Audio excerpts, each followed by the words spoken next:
The rain hammered against the cracked window of my studio apartment, each drop a reminder of the leak I couldn't afford to fix. I pressed my palms against my temples, staring at the eviction notice on the kitchen counter, bold red letters screaming, "Final warning." 3 months behind on rent. The number at the bottom might as well have been $1 million. I was invisible. That's what poverty does. It erases you from the world of people who matter. At 24, I should have been building a life, but instead, I was barely surviving, working double shifts at Romano's, an upscale Italian restaurant in Manhattan's financial district, where I served people who spent more on wine than I made in a month. The apartment smelled like mildew, and the cheap lavender candle I'd bought to mask it. My hands were raw from scrubbing dishes. My feet ached in shoes held together with duct tape, and my stomach had forgotten what it felt like to be full. But none of that mattered as much as the tiny heartbeat growing inside me, 12 weeks along, according to the free clinic. Marcus. Even thinking his name made my chest tighten with a mixture of rage and humiliation. 6 months of sweet words and promises, of believing someone actually saw me, wanted me. Then I'd found the wedding ring in his jacket pocket, the family photos on his phone he'd forgotten to delete. He'd disappeared the same night I told him about the baby, blocking my number, vanishing like I'd never existed. I was alone. Completely, terrifyingly alone. The next morning, I dragged myself to Romano's, my white serving blouse stretched tight across my abdomen. I'd have to tell Mr. Romano soon. Pregnant waitresses didn't exactly fit his aesthetic of sleek, elegant service. "Table 12, Sophia." Marco, the floor manager, snapped his fingers at me. "VIP reservation. Don't screw it up." The dining room gleamed with crystal chandeliers and white tablecloths so pristine they looked untouched. The air smelled of garlic, expensive wine, and old money. I smoothed my apron and approached table 12, tucked in the corner with a view of the street. The power position, where men who controlled things sat to watch both the room and the exits. That's when I saw him. He sat with his back to the wall, perfectly still in a way that made everyone else in the room seem frantic. Charcoal suit, custom fitted, the kind of fabric that whispered wealth with every movement. Dark hair, silver threading the temples. He couldn't have been older than 38, but he carried himself with the weight of someone who'd lived multiple lifetimes. 2 men flanked the entrance, not eating, not sitting, just watching with the coiled alertness of attack dogs. But it was his eyes that stopped me mid-step. Dark, almost black, and utterly calculating. They swept over me like a physical touch, cataloging, assessing, seeing everything I tried to hide. My worn shoes, my too tight blouse, the exhaustion carved into my face. The scent of his cologne reached me. Cedarwood and something darker, more dangerous. Leather. Gunpowder, maybe, though that seemed impossible in this pristine setting. "Good afternoon," I managed, my voice steadier than I felt. "Can I start you with something to drink? McAllen." "Neat." His voice was low, textured like Italian smoke. Accent threading through perfect English. He didn't look at the menu. Men like him never did. "You look tired." The observation landed like a slap. Not cruel, just factual. As if he could read the sleepless nights in the shadows under my eyes. "I'm fine, sir. And for your meal? Surprise me." He leaned back, fingers steepled. "You work here long?" 6 months. I gripped my notepad tighter. Customers rarely made conversation unless they wanted something. "And you're good at reading people, knowing what they need?" "I try to be, sir." "Dante." The correction was soft but firm. "And I think you're better at it than you know." Before I could respond, the restaurant's front door burst open. A child, no more than 7 years old, soaking wet from the rain, stumbled inside. His clothes were threadbare, his sneakers held together with tape that matched mine. Mud streaked his face, and his eyes were wide with desperation that I recognized in my own mirror every morning. "Hey!" Marco rushed forward. "Kid, you can't be in here." "Please," the boy's voice cracked. "I need help. My mama. She's sick, and I have money I can pay." He thrust out his small fist, opening it to reveal a crumpled $5 bill and some coins. Maybe $6 total. The restaurant fell silent. Wealthy patrons stared with that particular blend of pity and discomfort, that rich people wore when poverty invaded their sanitized spaces. Marco grabbed the boy's shoulder. You need to leave. Now. This isn't a charity. Let him speak. Dante's voice cut through the room like a blade. He hadn't moved, hadn't even raised his volume, but every head turned. Marco released the boy as if burned. The child's eyes locked onto Dante with the instinct prey has for recognizing apex predators, but also with desperate hope. He crossed the dining room on shaking legs, stopping at table 12. Sir, please. He held out the money again. My mama, she's real sick. She can't work, and we got evicted. And we're staying in our car now. But it's cold, and she's coughing up blood, and I don't know what to do. Tears streamed down his face, mixing with rainwater. I saved this money from returning bottles. It's all I got. But please, can you help her? The silence stretched. I stood frozen, my heart shattering for this child who somehow thought $6 could buy salvation from a stranger in an expensive suit. Dante studied the boy with those obsidian eyes, his expression unreadable. Then, slowly, he reached out and closed the child's fist around the money. Keep it, he said quietly. What's your mother's name? Maria Castellano. Something flickered across Dante's face. Recognition, maybe, or old pain. And your name? Luca. Dante pulled out his phone, pressed a single button. It's me. I need a medical team at... He looked at the boy. Where is your car? The parking lot. Behind the old factory on Delancey Street. Dante repeated the address. Pneumonia, possibly tuberculosis. I want her at St. Vincent's within the hour. Private room, full treatment. Send someone to set up the family in one of the Moretti Street apartments. Furnish it, and get the boy enrolled at Sacred Heart. He paused. No, I don't care about the waiting list. Make it happen. He ended the call and looked at Luca. A car will be there in 15 minutes. They'll take your mother to the hospital and you both to a new home. You'll go to school. Your mother will get better. Understood. The boy's mouth opened and closed soundlessly. Then he launched himself at Dante, wrapping thin arms around his neck. Thank you. Dante stiffened, clearly unused to physical affection, but his hand came up to pat the boy's back awkwardly. Go wait by the door. My men will drive you. As Luca rushed away, one of the suited guards following, the restaurant slowly came back to life. Whispered conversations, silverware clinking. But I stood rooted to the spot, staring at this man who'd just changed 2 lives with a phone call. He looked up at me, catching me watching. Your surprise meal choice, sir? My voice came out strangled. I've changed my mind. He stood in one fluid motion, pulling out a money clip thick with $100 bills. He placed 5 of them on the table. $500 for a drink he'd never touched. You're interesting, Sophia. I jolted. I never told you my name. Your name tag. He gestured to my chest, but his eyes never dropped below my face. Though I already knew. I know everyone who works in my city. Your city? Walk with me. It wasn't a request. He moved toward the door, and some primal instinct made me follow, ignoring Marco's frantic signals. The guards fell into formation around us as we stepped into the rain-slicked street. A black SUV, heavily armored, windows tinted beyond legal limits, waited at the curb, engine running. The door opened, and I glimpsed leather interior, the gleam of what might have been a gun in a side compartment. Who are you? The question escaped before I could stop it. He smiled then, and it was the most terrifying expression I'd ever seen. Beautiful and cold as a knife's edge. Dante Rossetti. And I think you and I are going to know each other very well, Sophia. He stepped closer. Close enough that I could feel the heat radiating from his body despite the cold rain. That boy reminded me of something important.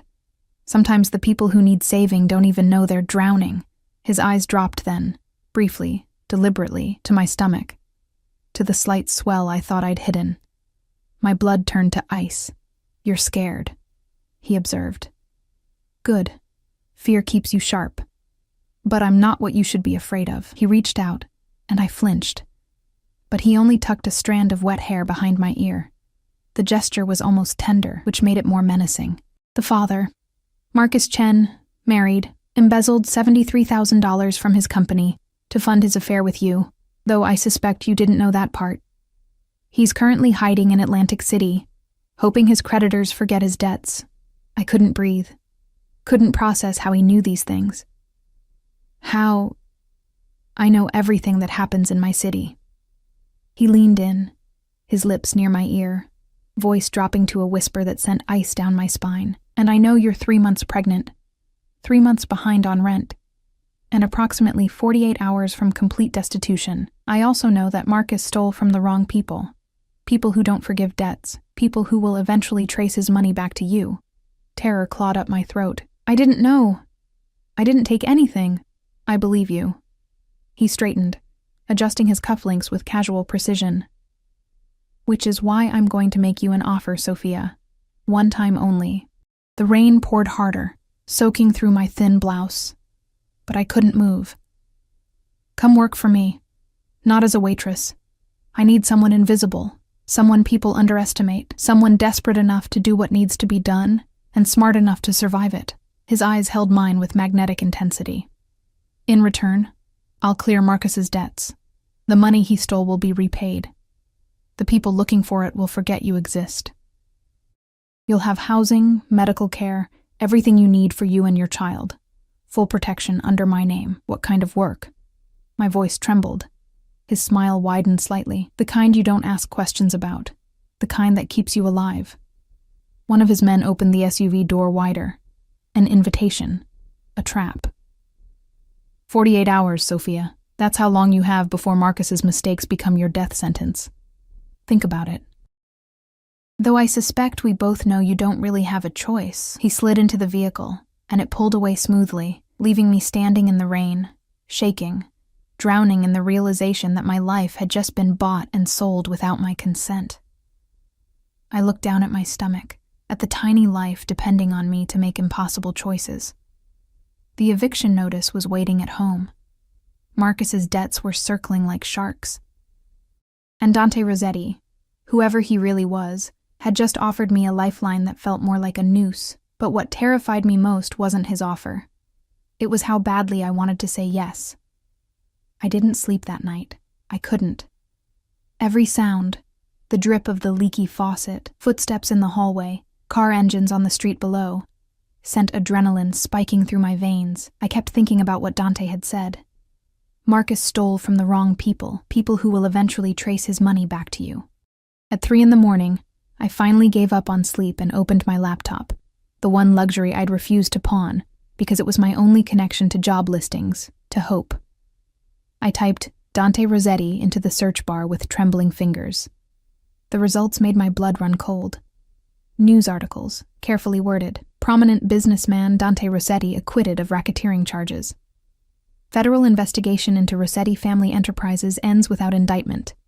3 witnesses in Rossetti case disappear before trial. I clicked on images. There he was at charity galas, shaking hands with politicians, at restaurant openings, cutting ribbons, always surrounded by men in dark suits, always watching the camera with those calculating eyes. The comments sections told the real story. Everyone knows he runs the East Coast. My cousin worked for him, crossed him once. We never found the body. The Rossetti family owns half the judges in New York. Mafia. The word sat heavy in my mind, though none of the articles dared print it outright. I slammed the laptop shut, my hands shaking so badly I knocked over my water glass. It shattered on the floor, and I just stared at the broken pieces, thinking how perfectly they represented my life. A man who controlled organized crime had just offered me a job, and I was actually considering it. Morning came with pale gray light and a fresh hell. I found the notice taped to my door. Not from my landlord this time, but something worse. Official legal letterhead. Marcus Chen's creditors had filed a claim against me as his known associate. They were coming after the money, $73,000 I'd never seen, never touched, never even known existed. I had nothing, less than nothing. I had debt that could swallow me whole, and a baby who deserved better than a mother destroyed by someone else's crimes. 48 hours. 24 of them were already gone. I went to work because I didn't know what else to do. My body moved on autopilot, serving tables, forcing smiles, pretending my world wasn't crumbling. Every man in a dark suit made my heart race. Every time the door opened, I expected someone to walk in and drag me away. Sophia. Marco's voice cut through my spiral. VIP table, 12, again. My stomach dropped. He was there. Same table, same position, same 2 guards by the entrance. But this time, he wasn't alone. A woman sat across from him, stunning, dripping in designer everything, her manicured hand resting possessively on his arm. She laughed at something he said, her voice carrying across the room like crystal bells. I approached on wooden legs, my notepad clutched like a shield. "Good afternoon. What can I—" "Sophia." Dante's voice stopped me. He looked up, and for a moment, something flickered in those dark eyes. "This is Alessandra Moretti, my fiancé." The word hit like a physical blow, though I had no right to feel it. This man was a stranger, a criminal, someone who'd inserted himself into my life uninvited, so why did my chest tighten with something that felt dangerously like betrayal? "Charmed," Alessandra said, not looking at me. She had the air of someone who didn't see service staff as fully human. "Dante, darling, you promised we'd discuss the wedding venue." "After lunch." His eyes never left my face. "Sophia, we'll have the usual." I didn't know what his usual was. We'd never gotten that far yesterday. He smiled slightly, reading my confusion. "Surprise us again. You have good instincts." I fled to the kitchen, my hands shaking as I put in an order for our most expensive dishes. Through the service window I could see them, Alessandra talking animatedly, Dante nodding, his posture relaxed in a way that somehow seemed more dangerous than tension. His phone buzzed. He glanced at it, said something to Alessandra, and stood. As he passed the kitchen entrance, he paused. Courtyard, 5 minutes, alone. Then he was gone, leaving me frozen with a tray of bread in my hands. The courtyard was meant for private dining, a small brick space with potted plants and a fountain that hadn't worked in years. Rain had left puddles on the cobblestones. I stepped out, my heart hammering, and found him standing with his back to me, phone pressed to his ear. I don't care about his excuses. He had 3 months. Find him. And when you do, make it clear what happens to people who think they can run from me. He ended the call and turned. "Marcus sends his regards, or he would, if he knew I'd found him." The world tilted. "You found him?" "Yesterday, about 20 minutes after I left you in the rain." Dante slipped his phone into his pocket. "He's in Atlantic City, like I said. Room 412 at the Seahorse Motel, spending his last few dollars on cheap whiskey and cheaper women. Very predictable. Disappointing, really. I expected someone who stole from the Covenant to have more imagination." "The Covenant?" "The people Marcus stole from. Russian syndicate, very unforgiving. They've had men looking for him for 3 months." He moved closer, each step deliberate. "They found your apartment yesterday. Left it alone when they saw the eviction notice. Figured you were too poor to have their money. But that legal claim? That put you back on their radar." Ice flooded my veins. "What do they want? Their money. Or blood. They're not particular." He was close now. Close enough that I could see the gold flecks in his dark eyes. "You have about 12 hours before they decide you're easier to find than Marcus." 12? You said 48? I lied. No apology in his voice, just fact. "Fear makes people compliant, but you're tougher than I expected, Sophia. You didn't come begging. You didn't call. So now I'm telling you the truth. You have until midnight tonight before the Covenant comes for you." My knees weakened. I grabbed the fountain's edge for support. "Why? Why are you doing this? What do you want from me?" "I told you. I need someone invisible. Someone the world overlooks." His hand came up, fingers brushing my cheek so gently it felt like a threat. "And you're perfect. Beautiful. But in that forgettable way people don't look at twice. Smart enough to survive 6 months of poverty without breaking. Desperate enough to do what needs to be done. I'm pregnant." The words burst out. "You can't expect. I expect loyalty, obedience, silence." His thumb traced my jawline. "In return, you get life, safety, A future for your child that doesn't involve running from Russian gangsters or raising a baby in a homeless shelter. His voice softened, became almost hypnotic. I take care of what's mine, Sophia. You should see how Luca and his mother are doing. New apartment. Maria's already responding to treatment. The boy starts school Monday.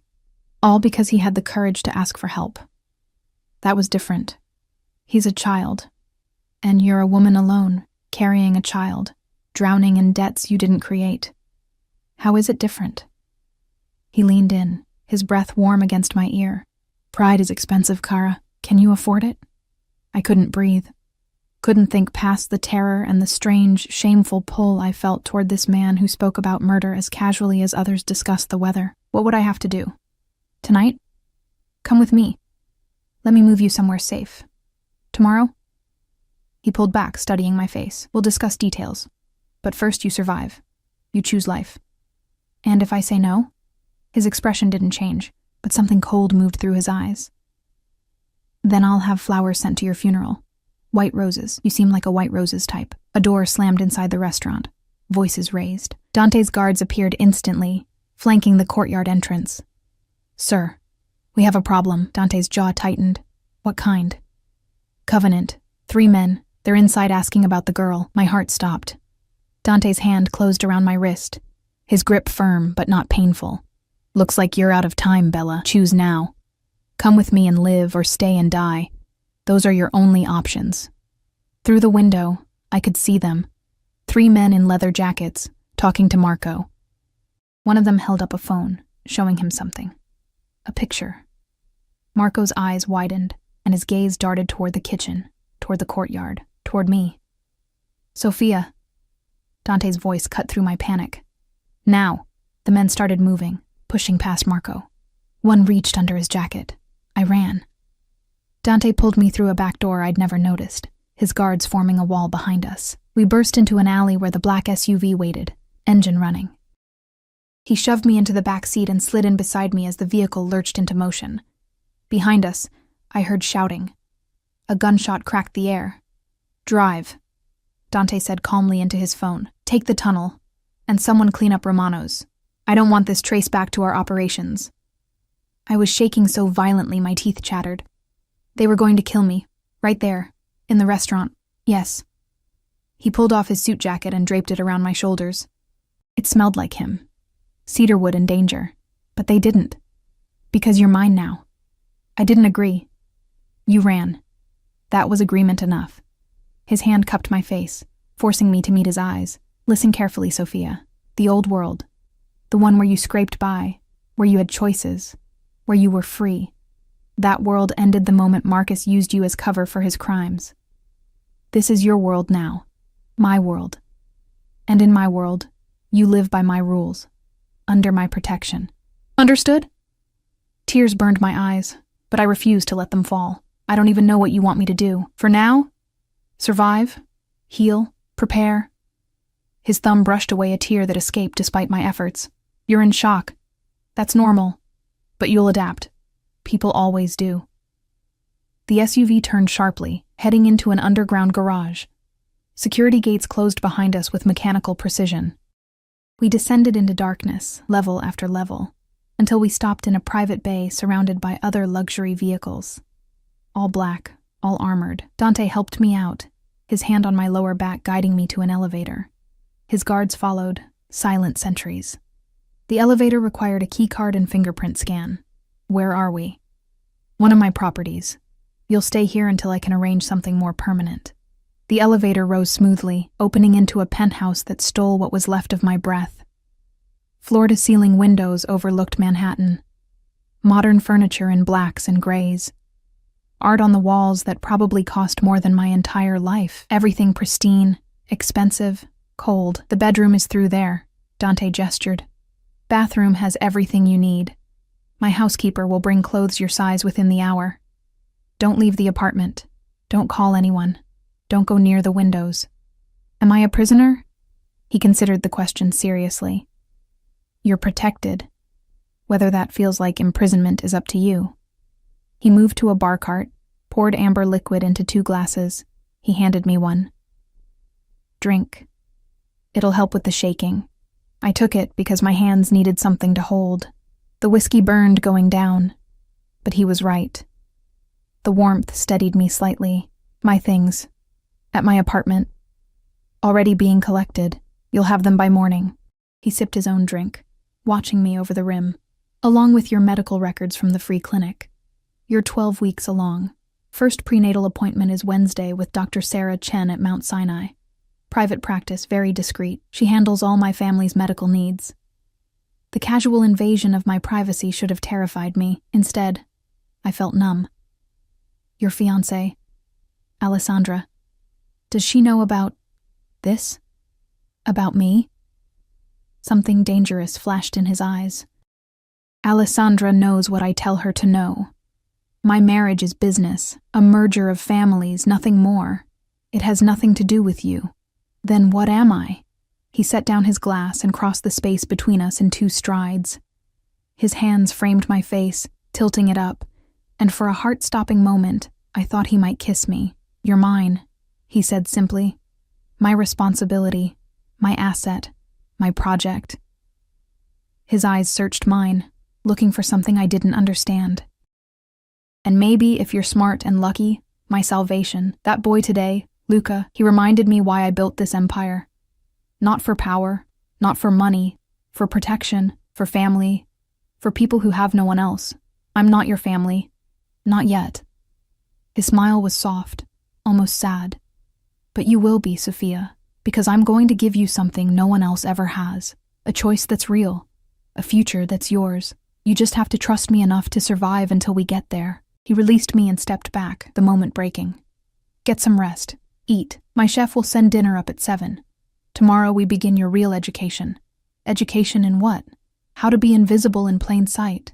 How to move through my world without being seen. How to survive the game I'm bringing you into. He moved toward the elevator. And how to make the people who hurt you pay for what they've done.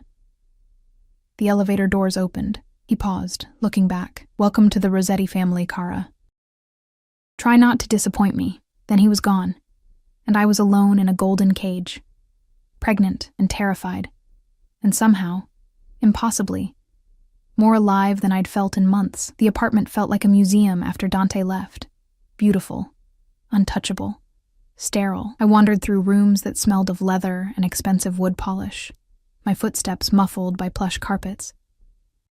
Everything was precisely arranged, from the books on the shelves, first editions I realized with shock, to the fresh orchids on the dining table. I found the bedroom and stopped in the doorway. King-sized bed with charcoal silk sheets. Abstract art that probably cost more than a car, and through a door to the left, a bathroom bigger than my entire studio apartment had been. My studio. Past tense now. That life was gone. I sat on the edge of the bed, Dante's jacket still wrapped around my shoulders, and finally let myself cry. Not delicate tears, but ugly, wrenching sobs that tore through my chest for the life I'd lost, for the innocence I'd never get back. For my baby, who would be born into a world of men with guns and secrets. The crying jag left me hollowed out and exhausted. I lay back on the bed, just for a moment, and darkness swallowed me whole. I woke to the smell of garlic and tomatoes. My stomach growled viciously. I couldn't remember the last time I'd eaten. The bedside clock read 7:47 p.m. I'd slept for over 4 hours. In the bathroom, I found toiletries still in packaging. Expensive brands I'd only seen in magazine ads. Toothbrush, toothpaste, shower gel that smelled like jasmine. I brushed my teeth and splashed water on my face, avoiding my reflection. I didn't want to see what fear had written there. The dining room table had been set for 1. Silver covers kept the food warm.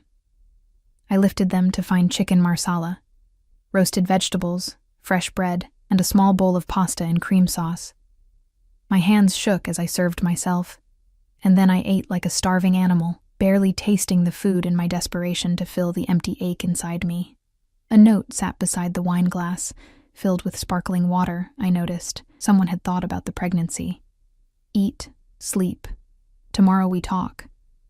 His handwriting was precise, controlled, like everything else about him. I was reaching for seconds when my phone buzzed. My phone. which I'd left at the restaurant in my apron pocket. Now it sat charging on the counter, along with my keys, my wallet, and the few photographs I'd kept in my apartment. Everything I owned, transported here while I slept. The text was from an unknown number. Check the closet in the bedroom. Everything should fit. Tomorrow, 9 a.m.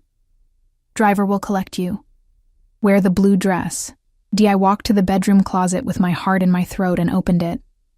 Rows of clothing. Designer labels I recognized from serving their wearers at Romano's. Dresses, pants, blouses, all in my size. Shoes lined up beneath. Heels, flats, boots. Drawers held undergarments still tagged. Everything perfectly organized by color and occasion. I pulled out the blue dress, navy silk, modest neckline, elegant without being flashy. The kind of dress that cost a month's rent. My old rent, anyway. It would make me look professional, forgettable.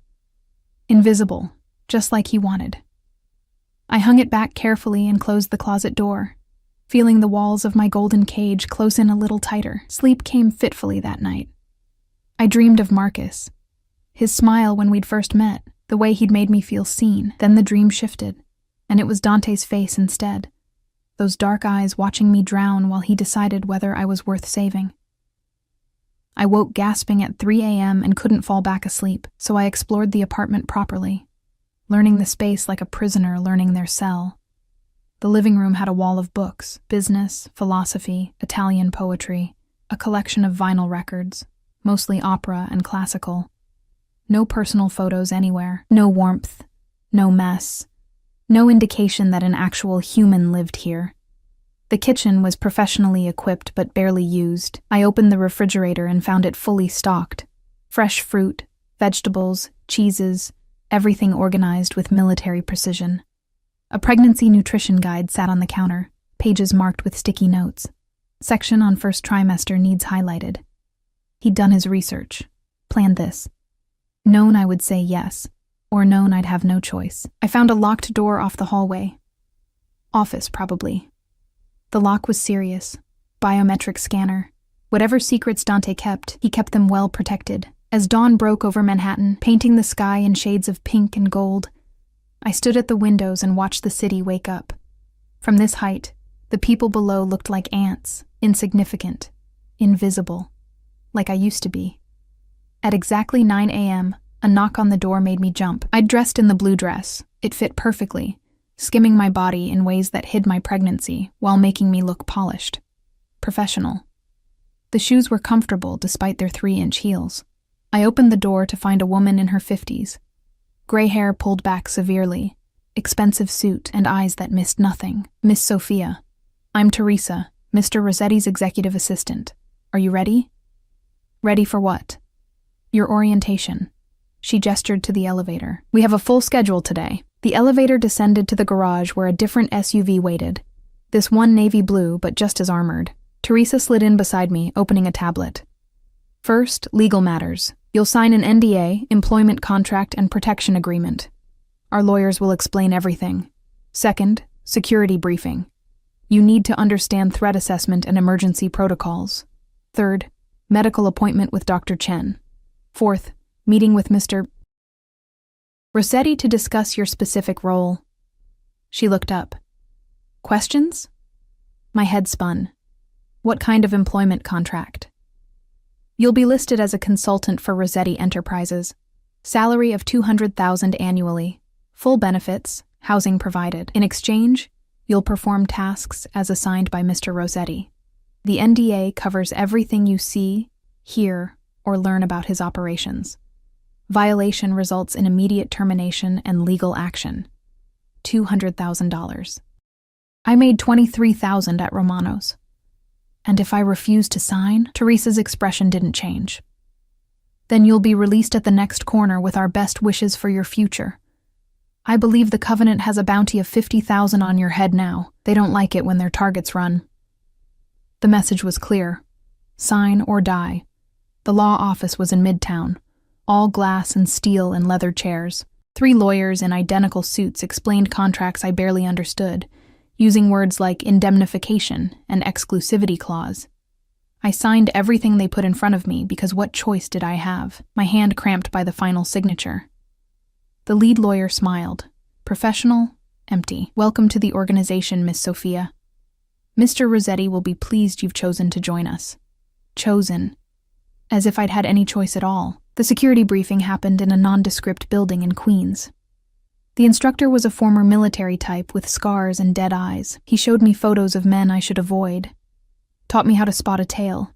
Explained what to do if someone grabbed me. Scream. Run. Never get in the second location. You're a civilian, he said flatly. That makes you a liability, but Mr. Rossetti wants you protected, so you'll learn the basics. Pay attention. Your life depends on it. He made me practice emergency calls, memorize safe house addresses, learn code phrases. By the end of 2 hours, my head throbbed with information. One more thing. He pulled out a small device, looked like a pendant.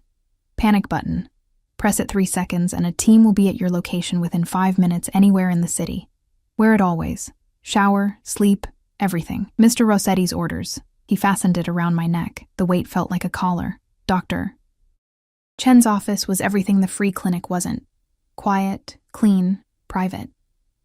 She was kind, in her 40s, with gentle hands and a professional smile. Mr. Rossetti explained your situation, she said, washing her hands.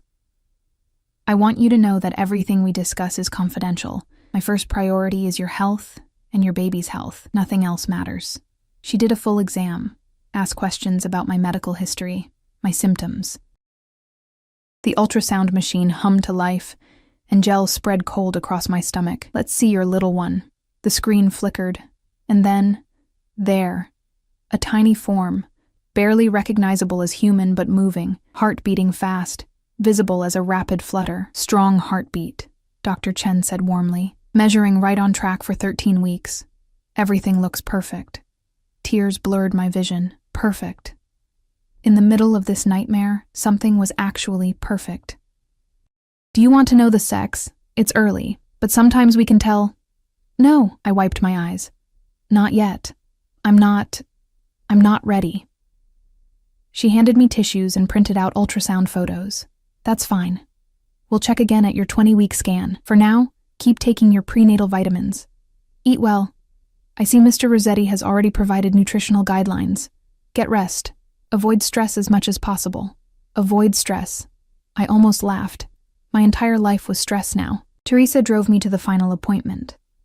A restaurant in Little Italy, closed for a private lunch. She led me through the empty dining room to a back office where Dante sat behind a mahogany desk, reading something on his laptop. He looked up as I entered, and his expression softened almost imperceptibly. Sophia. Sit. How was Dr. Chen? The baby's healthy. I lowered myself into the chair across from him, suddenly exhausted. Good. He closed the laptop. And the rest? Legal security? Overwhelming. You'll adjust. He leaned back, studying me. You look better. The dress suits you. I didn't respond. What was I supposed to say? Thank you for buying my silence with designer clothes? He seemed to read my thoughts. You're angry. Also good. Anger means you're still fighting. I can work with that. He pulled out a folder. Let's discuss your role. You said you needed someone invisible. I do. Specifically, I need someone who can move through social spaces, charity events, gallery openings, political fundraisers, and observe, listen. Report back things people say when they don't think anyone important is watching. You want me to spy. I want you to be eyes and ears in places my usual people can't go. You're educated, well-spoken when you want to be, and you have that quality of ordinariness that makes people ignore you. They'll talk freely around you, share secrets, make deals they think no one notices. He slid a photograph across the desk. A man in his 60s, silver hair, expensive suit. This is Senator Richard Morrison. He's been taking bribes from the Covenant to vote against port security legislation. I need proof. You're going to attend his fundraiser next week as a volunteer server and document everything he says in private. My stomach churned. And if I'm caught? You won't be.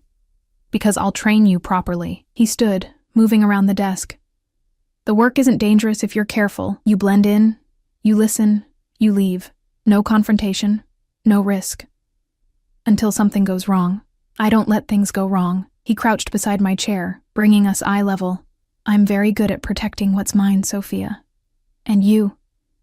His hand rested on my stomach, warm through the silk dress, and this baby are mine now. I don't let anyone hurt what belongs to me. The possessiveness in his voice should have terrified me. Instead, some broken part of me felt almost safe. Why? The question came out as a whisper. Why me? You could hire professionals. People trained for this. His hand moved from my stomach to cup my face, thumb brushing my cheekbone. Because professionals have loyalties that can be bought. You? You have nothing. No family, no friends, no safety net. You're entirely dependent on me. That makes you trustworthy in ways money can't buy. That's sick. That's survival. He stood, pulling me up with him. The world is sick, Kara. I didn't make it that way. I just learned how to thrive in it, and now I'm teaching you the same. He walked me to the door, his hand on my lower back again. That possessive touch that branded me as his. In the restaurant's main room, tables were being set for dinner service. Normal life, continuing while mine spun into chaos. Teresa will take you back to the apartment. Rest. Tomorrow we start your training. He paused. And Sophia? I had Marcus delivered to the Covenant this morning. Your debt is cleared. You're free of him. The words landed like stones in still water, rippling outward with implications I didn't want to examine. You killed him? I gave him to people he wronged. What they do with him is their business. No remorse in his voice, no guilt. Just fact. He used you, lied to you, left you to face consequences of his crimes. Did you really expect me to let that stand? I should have felt horror, disgust. Instead, I felt a dark satisfaction that scared me more than anything else that had happened. Dante saw it in my face and smiled. There it is, the truth underneath all that fear and morality. You're angrier than you let yourself admit. Good. We'll use that. He kissed my forehead, brief, almost paternal, and guided me to where Teresa waited. As the SUV pulled away, I looked back to see him standing in the restaurant doorway, backlit and powerful, watching me leave with those obsidian eyes. I touched my stomach, feeling the slight swell where new life grew. I'm sorry, I whispered to my baby. I'm so sorry for the world I'm bringing you into. But I wasn't sorry enough to leave. Wasn't brave enough to run. Because Dante was right. I had nothing, and no one. And he'd just become my entire world. The next 2 weeks blurred together in a strange routine that felt simultaneously surreal and inevitable. Every morning, Teresa collected me at 9. Every day brought new training, new skills, new layers of deception I was learning to wear like a second skin. Dante's people taught me how to blend into high society. A woman named Isabel, elegant, French, terrifyingly perceptive, coached me on posture, diction, and the subtle art of becoming furniture in a room full of important people. You are wallpaper, chérie, she said, circling me like a predator. Beautiful enough to belong, boring enough to forget. You smile, you serve, you never offer opinions, and you listen. Always listen. I learned which fork to use at formal dinners, how to walk in heels without wobbling, the difference between a Bordeaux and a Burgundy, social codes I'd never needed as a waitress but were essential for moving through Dante's world. He watched sometimes, appearing silently in doorways during my lessons. His presence made my skin prickle with awareness. He never interrupted, never commented, just observed with those calculating eyes, assessing whether his investment was paying off. At night, alone in the pristine apartment, I tried to hold on to who I'd been. But that girl, the one who believed in honest work and simple dreams, felt farther away each day. The fundraiser for Senator Morrison was held at the Plaza Hotel, all marble columns and crystal chandeliers. I arrived in a black dress and white apron, part of the catering staff Dante had arranged to infiltrate. A tiny recording device sat hidden in my pendant, the same pendant that could summon his security team. Everything about me was dual purpose now, protection and surveillance, safety and espionage. Table assignments are posted in the kitchen, the catering manager barked. Your section C, tables 12 through 18. Smile, be invisible, don't speak unless spoken to. Easy. I'd been invisible my whole life, the ballroom filled with Manhattan's elite, politicians, businessmen, society wives dripping in diamonds. Senator Morrison held court at the center table, his laugh booming across the room. I circled with champagne, refilling glasses, ears open. The port security vote is next week, someone said. Morrison's a sure thing. The Russians made sure of that. My hand didn't shake as I poured. I smiled blandly and moved on. At table 14, Morrison's chief of staff spoke quietly into his phone. 50,000 in the offshore account by Friday, or he walks. I don't care about your timeline. That's the price. I memorized every word. The evening dragged on. My feet ached in the heels. My back hurt from carrying heavy trays. But I felt alive in a way I hadn't since before Marcus. Sharp, focused, useful. Near midnight, as guests began leaving, Morrison slipped away to a private room. I followed at a distance, heart pounding. The hallway was empty. I pressed my ear to the door. Confirmation that the legislation will fail. Morrison's voice, slurred with alcohol. You've paid enough. I keep my promises. A response in Russian-accented English. You'd better, Senator. Our patience has limits. I fled before they could emerge, back to the safety of the catering chaos. In the service elevator, I pressed the panic button. Not because I was in danger, but because that was the signal. Mission complete. Teresa met me at the service entrance. Any trouble? None. I got everything. She nodded approvingly. Mr. Rossetti will be pleased. He was waiting in the penthouse when I returned, tie loosened, sleeves rolled up, working at the dining table with his laptop and several phones. He looked up as I entered, and something in his expression softened. Successful? I removed the pendant and handed it to him. Senator Morrison takes bribes from the Covenant. 50,000 to vote against port security. His chief of staff handles the money. I have names, dates, account details. Everything. Dante plugged the device into his laptop, listening to the recording with headphones. His face revealed nothing, but his fingers drummed once against the table. Satisfaction. Perfect. He removed the headphones. You did well, Sophia. The praise shouldn't have mattered, but warmth bloomed in my chest anyway. Pathetic and dangerous. What happens now? Now? Morrison's career ends, the Covenant loses their political protection, and the port security bill passes, which benefits several of my shipping operations. He stood, moving to the bar. Whiskey? I can't. The baby. Sparkling water, then? He poured both, handing me mine. To your first successful operation. We didn't toast. Just drank in silence while Manhattan glittered below us. You enjoyed it, he observed. Tonight, the work. I wanted to deny it. Couldn't. Yes, good. Most people hate lying. You're a natural. He moved closer, and I caught that scent. Cedarwood and danger. You wear deception well, Kara. Like it was made for you. Is that supposed to be a compliment? It's an observation. His hand caught my chin, tilting my face up to his. You've been here 2 weeks. You've adapted faster than anyone I've recruited. Why? Because I don't have a choice. No. His thumb brushed my lower lip. You had choices. You could have run, gone to the police, found a shelter. You stayed because some part of you wanted this. Wanted to stop being invisible. Wanted power, even borrowed power. His words cut too close to truths I didn't want to examine. You're wrong. Am I? He released me, stepping back. Then prove it. Tomorrow, you're free to leave. I'll clear your debts, give you $100,000, and you'll never hear from me again. Walk away, Sophia. Go back to being nobody. My throat tightened. You're lying. You'd never let me go. I know too much.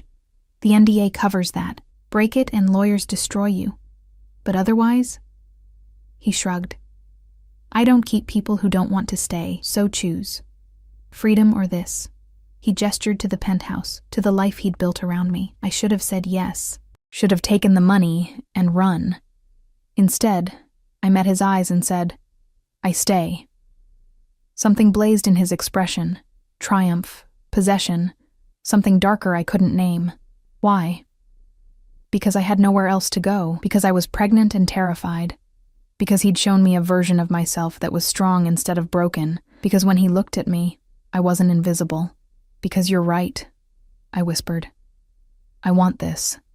God help me. I want to stop being nothing. He closed the distance between us in one stride, his hands framing my face, and kissed me. It wasn't gentle, wasn't tender. It was possession and claim and victory all at once. His mouth took mine with the same certainty he did everything else. Absolutely, completely, leaving no room for doubt. I should have pushed him away.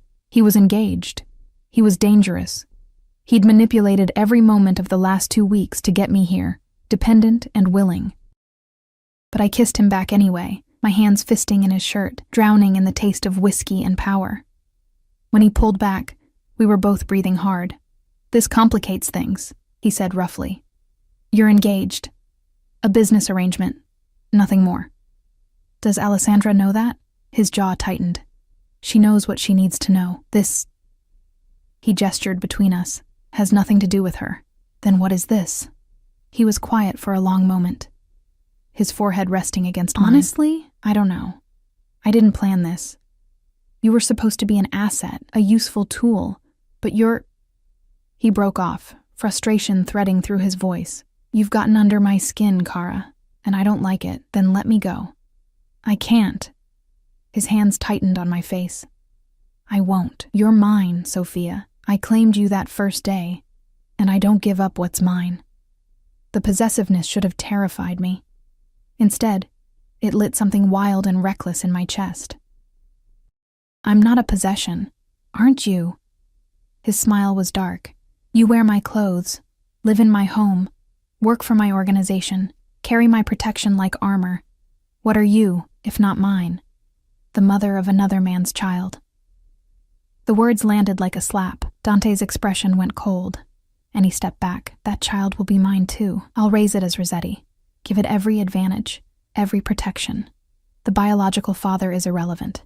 He's dead because he failed to protect you. I won't make that mistake." My hand went to my stomach instinctively. "You can't just claim someone else's baby. Watch me." He straightened his shirt, composure sliding back into place. "Get some rest. Tomorrow we have another assignment, a gallery opening, more surveillance work." He was dismissing me, retreating behind the walls he'd built. But I'd seen the crack in his armor, the admission that I'd gotten to him. "Dante." "Good night, Sophia." I fled to the bedroom, my lips still tingling from his kiss, my mind spinning with confusion and fear and something that felt dangerously like want. 3 weeks later, I stood in a different penthouse, this one Dante's actual residence, not the safe house I'd been staying in. Alessandra's things were everywhere.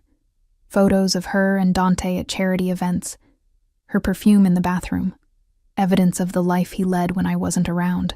He'd brought me here for a meeting with his accountant, someone who needed to see me to set up my salary payments. But seeing this, his real life, made everything sharp and painful. "The wedding is in 6 weeks, Alessandra said, appearing in the doorway. She'd come home early, surprising us both. Her eyes narrowed at my presence. "And who are you?" "Sophia works for me," Dante said smoothly.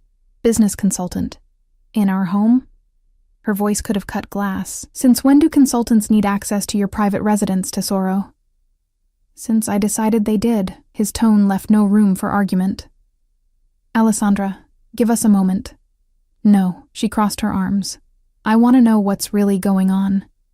You've been distracted for weeks, canceling plans, taking mysterious meetings, and now this woman," she looked me up and down with contempt, "is in our home."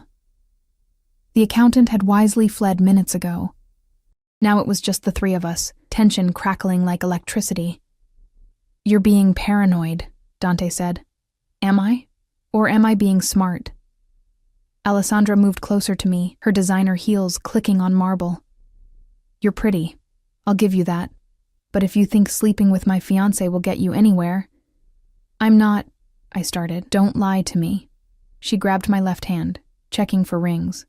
Her eyes caught on my stomach, the swell more visible now at 18 weeks. Oh, I see. How predictable. Dante's voice went deadly quiet. Alessandra, enough. Is it yours? She demanded. The baby? That's none of your concern. Everything about you is my concern. We're getting married in 6 weeks. My family has invested millions in this alliance, and you're what? Keeping some pregnant whore on the side? Dante moved so fast I didn't see it coming. One moment he was across the room. The next, his hand was wrapped around Alessandra's throat, slamming her back against the wall. Never, he said, voice like ice and murder. Call her that again.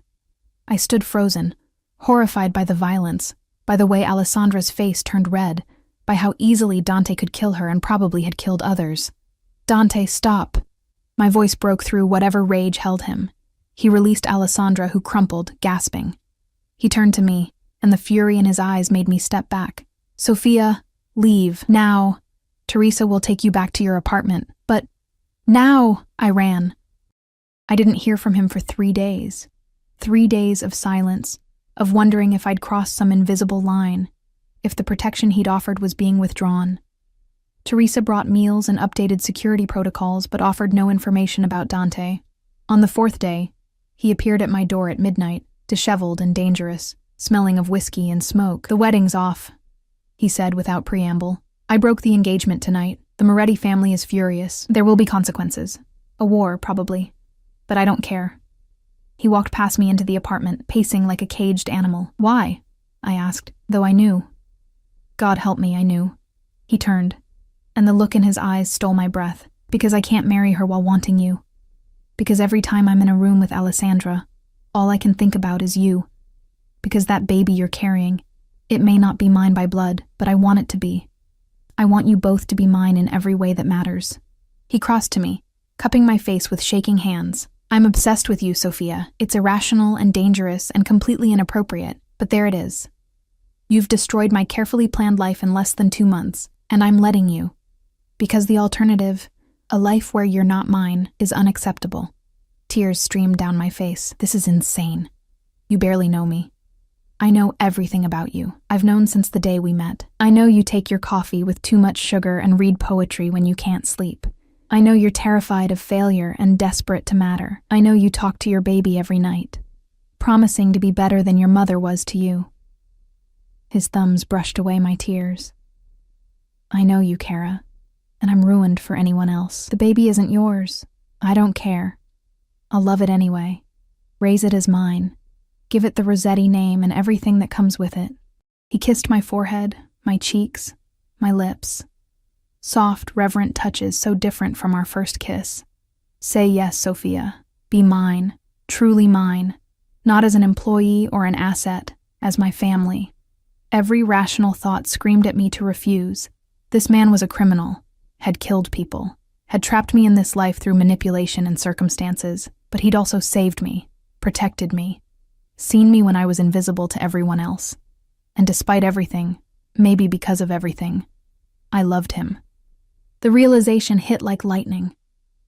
I loved this dangerous, obsessed, impossible man who'd stolen my life and given me a new one. Yes, I whispered. His kiss this time was different, claiming but also cherishing, possessive but tender. He lifted me into his arms and carried me to the bedroom, and for the first time since my world shattered, I felt whole. The war with the Moretti family started 3 days after Dante broke his engagement. It began with threats, phone calls, formal letters demanding compensation for the broken alliance. Then it escalated.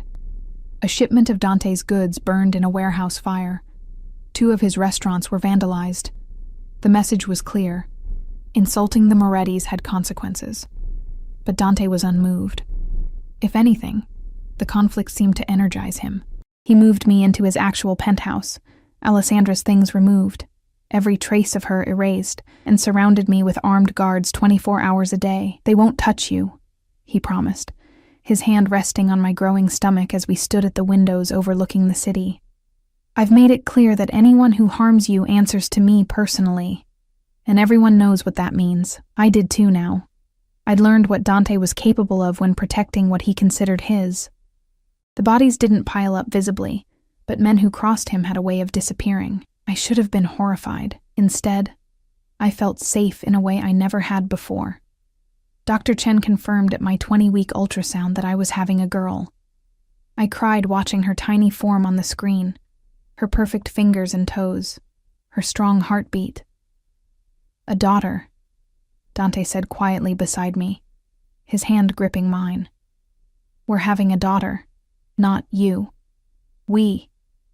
As if she'd been his all along. What do you want to name her? I asked that night, curled against him in bed. Something strong. Something that means she'll never be underestimated. He traced patterns on my bare shoulder. Isabella, after my mother. She was the strongest person I ever knew. Isabella Rossetti. I tested the name. It's beautiful. She'll be beautiful, like her mother. He kissed my temple.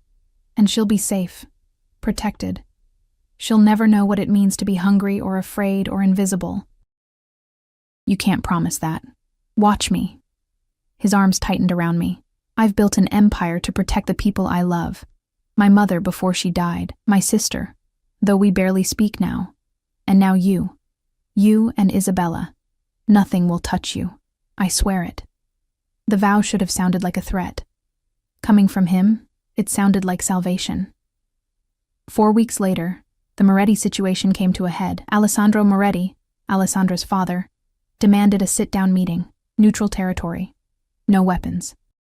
Just talk. Dante was suspicious. Moretti doesn't do peaceful negotiations. This is a trap. Then don't go, I pleaded. We were 24 weeks along now, my stomach round and impossible to hide. Send someone else. I can't. Refusing makes me look weak. Weakness invites more attacks. He cupped my face, kissing me deeply. I'll be careful. Extra security. Exit strategies. I've survived worse. I have a bad feeling. Sophia. He rested his forehead against mine. I promise. I will come back to you. Nothing keeps me from you and our daughter. Our daughter. He said it so naturally now, as if biology was irrelevant. He left with his top lieutenants, leaving me under Teresa's protection and a dozen armed guards. The penthouse felt like a tomb without him. Hours passed. I tried to read, to rest, but anxiety crawled under my skin. Isabella kicked. She was active now, responding to my stress with movement. I rubbed my stomach, humming softly to calm us both. It's okay, Piccola. Your father will come home. He always does. My phone buzzed. Unknown number. I almost didn't answer. Hello? Sophia Rossetti? A woman's voice accented. Russian. My blood ran cold. You don't know me, but I know you. Dante's pregnant pet. How sweet. Who is this? Someone who wants you to understand something. Your lover killed my brother, gave him to us like a gift, thinking it would clear your debts. Marcus Chen. Remember him? The name hit like a physical blow. I'd tried so hard not to think about Marcus, about what Dante had done. I didn't ask him to. No? You benefited, though. Lived in luxury while my brother died screaming. Dante thought the matter was closed, but the covenant doesn't forget. Her voice turned cold. We have him now. At the meeting. Moretti sold him out. Payment for the insult to his daughter. Poetic, isn't it? Terror flooded through me. You're lying. Am I? Check the news in about 20 minutes. You'll see. The line went dead. I screamed for Teresa. The meeting. It's a trap. The covenant has him. She was already on her phone, barking orders. All units to the warehouse. Now. Full assault team. I don't care about the police. Move. I'm coming with you. Absolutely not. You're pregnant and a target. You stay here where it's safe. He's the father of my child. I'm not staying behind. Teresa's eyes softened slightly. If something happens to you, he'll level this entire city. Please. Let us handle this. But I couldn't. Wouldn't. I grabbed my coat and ran for the elevator before she could stop me. The warehouse district was industrial decay. Rusted metal, broken windows, the smell of oil and neglect. Police sirens wailed in the distance. Gunfire cracked through the air like fireworks. I crouched behind a car while Dante's men swarmed the building where the meeting had been held. Bodies littered the ground, Moretti soldiers, Covenant enforcers, people I didn't recognize. Blood pooled on concrete. "There!" someone shouted. "The boss is inside!" They breached the door with controlled explosives. More gunfire, screaming, then silence.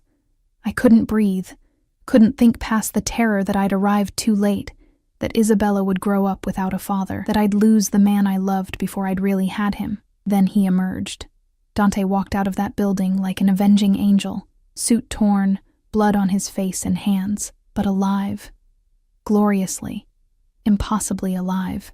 His eyes scanned the chaos until they found me. "Sophia." My name was a roar. "What the fuck are you doing here?" I ran to him, stumbling in my haste, and he caught me against his chest. His hands roamed over me frantically, checking for injuries. "Are you hurt? Did anyone touch you?" "The baby, we're fine. You're the one covered in blood, not mine." He kissed me hard, tasting of copper and desperation. "Mostly not mine. Christ, Sophia, you could have been killed. You were supposed to stay safe." I couldn't. I thought... My voice broke. "The Russian woman called. Said they had you. I thought I'd lost you." His expression turned murderous. "What Russian woman?" "She said you killed her brother, Marcus's sister. She wanted revenge. Katya Chen." He spat the name like a curse. "She was here, coordinating with Moretti, but she ran when my men arrived." His jaw tightened. "This isn't over. She'll come for you again." "Then what do we do?" He looked at me. Really looked at me, taking in my swollen stomach, my terrified face, the way I trembled in his arms. Something shifted in his expression. "We end this, permanently. No more half measures, no more allowing threats to exist." He pulled out his phone. "I'm calling in every favor, every alliance. The Covenant violated our truce. They targeted what's mine. That means war." The war lasted 6 brutal weeks.